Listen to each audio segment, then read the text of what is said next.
Zachary Levi here, again for the final time, back full circle in Redwood City. Behind me, inside, critics and fans alike are getting some hands-on experience, an hour's worth of gameplay of pre-release code. Simultaneously, the studio dev team is hard at work, crunching, optimizing, and polishing all the last little bits of code for what we will all come to know and love as the new Tomb Raider. It's a culmination of everything, and the clock is ticking. These are the final hours of Tomb Raider.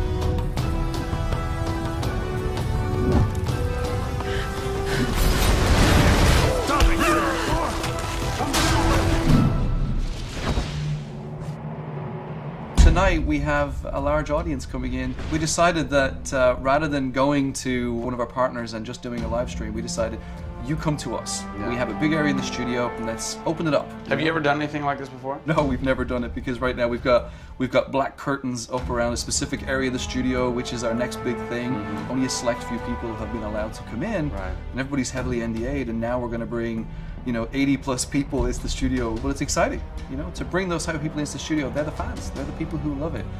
And we want people to be a part of their experience.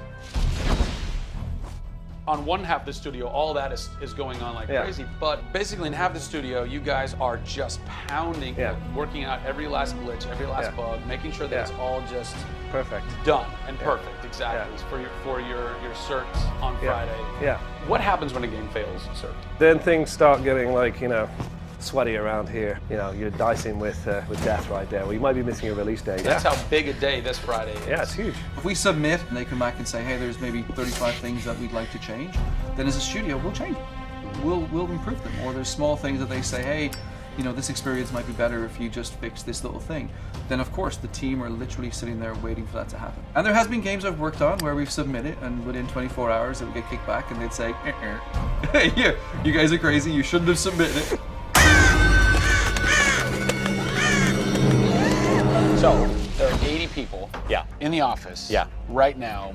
You're 4.5 days away from delivering this thing, and they're strewn about. What are they all doing? So we have guys working out of very prioritized hit lists, right? So we say, okay, this is the most egregious thing that we've noticed lately. We'd like for you to focus in on it. What are you guys debugging here? Looking at some menu transitions. Oh yeah, we want to make sure everything feels snappy all the time. Menu transitions, if I had a nickel for every time. One of the toughest things with Lara as a character is her hair. You try to simulate hair in a video game, and it's not always exactly the way it would be in real life. But that's something that's, I think the fans really point that out, and they want Lara to look as good and as believable as possible. So even in the home stretches, we're trying to sweeten it and make you believe it. So I spend a ton of time playing the game. So while everybody else is busting their butts trying to make it work, you're having fun. That's basically what you're saying. There's about 80 people that are all still busily working in this last week before the game goes to cert. Absolutely. One of those groups is called the what group? The OMS group. And what does OMS stand for? OMS is an acronym for Oh My Shit.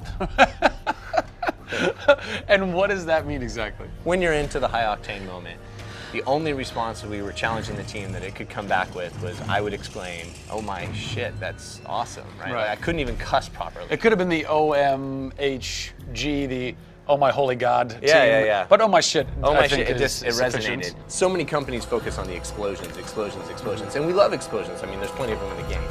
But it's also about sometimes that implosion moment, that time where you actually feel like you're part of that.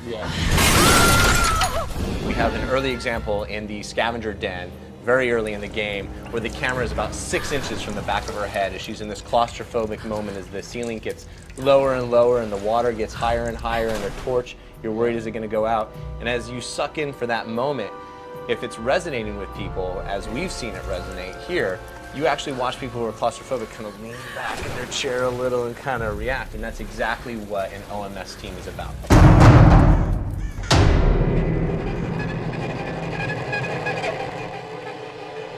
You feel confident that in 4 days, in 4.5 days, this thing is like ready to ship and ready to rock and gonna blow people's minds? How about we look at that? I got a board that'll tell us. Oh yeah, where's your board? Right over here. I'm a stats guy, right? Okay. Like, it's gotta be like the McNamara version of reality, right? So and getting things done, like it's very NORAD-like with the update on where we are with bug count. So we have the number of days that we want to count down for, the priorities of what people are given against, and then an overview of how many things are remaining to be resolved per person. Carrie's got her work cut out for her. Come on, Carrie. Yeah. Ultimately, we have to figure out how do we hit the quality on a predictable timeline. So right now, we're trending towards being able to hit that in 12 days. But you need to deliver in 4.5. Correct. So what does that mean? I need to go right now. Where's your head at right now, knowing that in 4 days, it's got to be completely done? I'm super critical of what we do. You know, you tend to be perfectionists. I'm absolutely that way. It's more like, this is leaving now. You're done working on it because time's up. And you're like, but there could be one more thing I could do. It's a weird feeling because it's been part of our lives for a very long time. How long have you been on it? Definitely 4 years. Yeah, like 4 years. Yeah, 4 years. That's insane. I know. I was young. Yeah, fresh face. I was young then. Yes. No bags, no grey hair. Yeah. It's been a roller coaster ride, and during that time we've been around the world, we've gone to shows, we've shown press, we've given hands-on, we've had community events, we've been in San Diego with you at Nerd Machine. We've seen people excited to see this and play this game, and it's been awesome.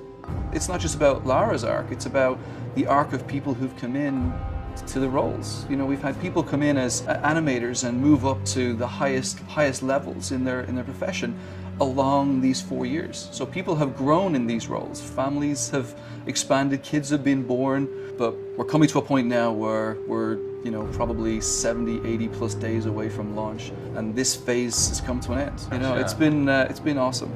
With less than a week to go before console certification, the last few bugs to squash, and a general lack of sleep all around, this production is definitely going to go down to the wire. Will they make it? Join us next time on the final hours of Tomb Raider to find out. Pre-order today and receive an Amazon exclusive Final Hours edition, which includes an art book and in-game aviatrix skin. You'll also receive the Shantytown multiplayer map. Plus, get access to the Tomb Raider scavenger hunt, where you can unlock DLC and win great prizes, such as a life-size Lara statue, an ATV, and a trip to Fiji. Pre-order Tomb Raider now.